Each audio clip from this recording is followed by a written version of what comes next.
Well, it's the last week of class. We're coming down the home stretch, and y'all have put in a ton of work already this year, but with 1 week left, we just have a little bit more to go, so I'm just going to talk to you a little bit about how this week is going to play out. Many of you have already finished your peer interviews, and you've already begun working on that final paper, part 2 of the analysis of barriers paper.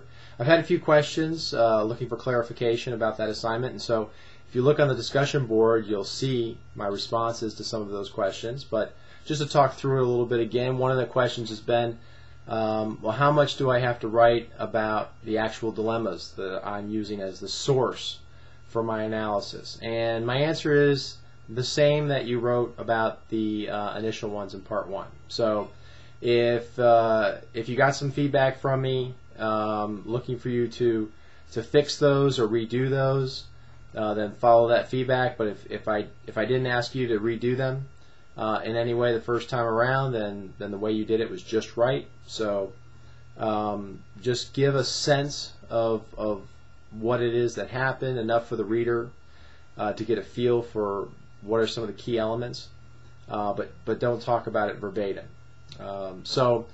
Then your analysis is really the heart of the paper, and that's where you're going to put in the most work. And I've given you some guiding questions to help you think about what it is you're going to be looking at very carefully, how you're going to analyze these moral dilemmas, these moral failures. Rather than just recap them here, which might add to some confusion if I use different words to talk about them, I just refer you to the discussion board and the original assignment written up. And then if you have more questions about that, shoot me an email, or better yet, post something on the discussion board so that everybody can benefit from the question and the answer. There's a good bit of reading this week, and some of the reading starts to turn towards how we look at ethical systems in schools. That's not really what this class is about. It's about moral leadership, but I think it's good to talk about character education programs and broader ethical systems and how we interact with our students. So I provided some reading resources. Some we'll talk about. There's a video by Deb Meyer and a few articles and strike chapters that will actually inform the first discussion board post, actually the only discussion board post of the week, which is our final discussion board for the semester. And that discussion board post talks about,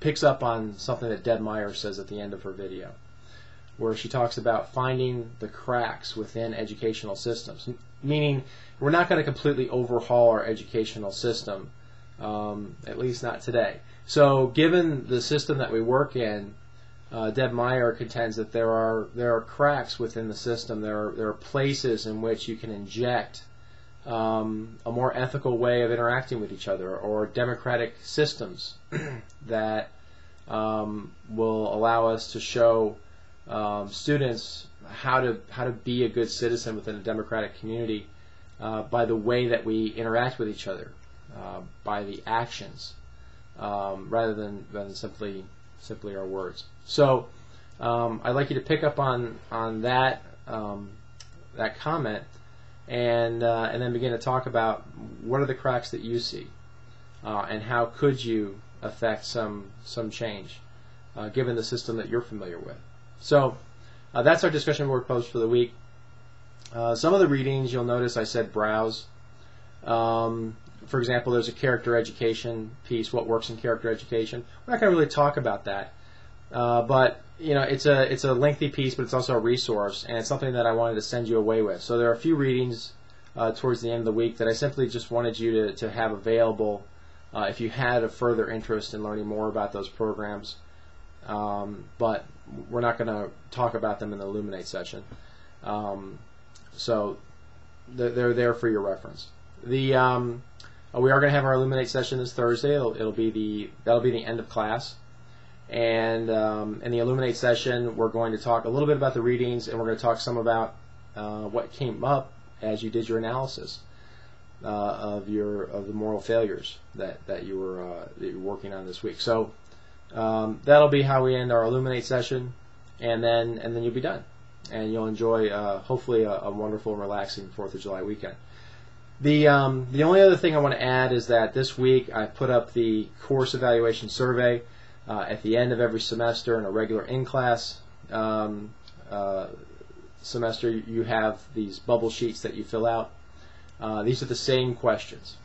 So it's available now. It's on Blackboard. I provide some instructions on the course website to help you get to that course survey. I encourage you to fill that out. It's open now anytime through the last day of class. And it's an opportunity for you to give some feedback. Moving these classes online is a new thing for us here. So when you're looking at it, I'd like you to think about it in terms of other online classes you've taken or your expectations for online classes. And I encourage you to fill in the comments section as well. So this is an opportunity for us to see if this is working for you, how you feel about having this available to you as an option, what your thoughts are about the way I manage the class, and the content of the class, and so on. So you'll notice some of those questions are a bit of a strained fit because of the change from in person to online. But we use the same questions so we can be consistent and compare the online class to the in-person class. Just for your information, these classes that I teach will be continued to be offered online during the summer and as a hybrid during the fall and spring.